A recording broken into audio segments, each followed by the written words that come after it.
Hello, my name is Matthew Lanning, and I am also participating in the Master Apprentice project.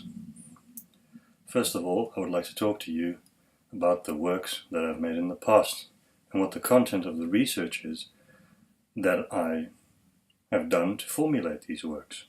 The title BK_2 is the title for my research of the appropriation and narration of cultural history.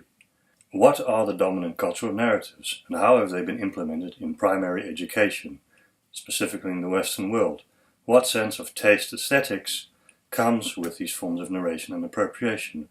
How have they gridlocked our sense of self into an inevitable false sense of superiority from a cultural perspective? How do we share this common denominator, and what is in this sense of cultural narration the norm? How has our state of consciousness attained the upper hand in relation to this upper bed of cultural production? Is there an alternative to be found to our sense of self constructed by these dominant forms of cultural production and appropriation? And where can this alternative be found? Explorations of breaches within our mental framework of these forms of cultural production and appropriation is what I have been researching. So to give you a more practical idea of what I've done to find these breaches in forms of narration and cultural narration and appropriation. First of all, I looked at and used iconography, symbolism and audio that together form imagery that speculate about the future, specifically shooter franchises.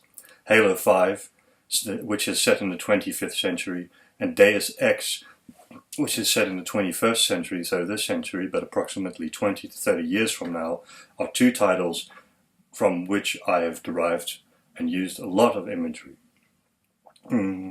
What I thought was important about these narratives of these first-person franchises is that they portrayed imagery that was developed for high-definition quality display, also known as 4K Ultra HD. This display quality and animation quality is closely related to the rhetoric that these images have when it comes to speculating about the future. It makes them more believable in their speculation and gives them more power. To give new meaning and be able to reinterpret these images, I use different forms of materiality to reconfigure the associative side of these images. By using concrete to change the rhetorical power of the image and to change its association to something that reminds us of a cultural relic that has been excavated and put on display. Again, this leads back to the main title BK_2. And now I will explain to you why. BK_2 is an excavation site in Tanzania where they are using cutting-edge techniques such as photographic stitching to create 3D images of fragmented relics, to re-examine the starting point of human civilization.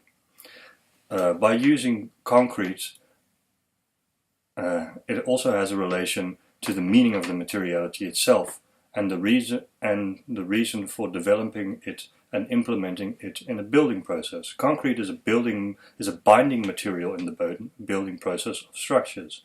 So when making the image associative to the past and using a binding material to create an image, I find it important to use material to create use this material in a way to create a symbiosis of meaning between the object, its identification, and the way it can be historically identified. In a certain sense, gluing its historical association and its technological production back into history itself. Finally, even though I found a breach within these forms of cultural and historical appropriation through investigating these narratives, the breach is at the same time its weakness, for it uses iconography, materiality, and symbolism that all reference to the past through association. Now I would like to continuate the use of narratives that speculate on the future or present the future with iconography that is less relatable to the past through association. Finding narratives that can offer images of the future that are so speculative that they cannot be equated directly with the past through association and offer a different kind of breach within these forms of cultural narration and appropriation. I hope that this interdisciplinary project that we have with 4 people can offer me more insight into other people's narratives when it comes to the way they formulate work, works and how they deal with the way works are and can be identified, furthering my research into the associative power of the image.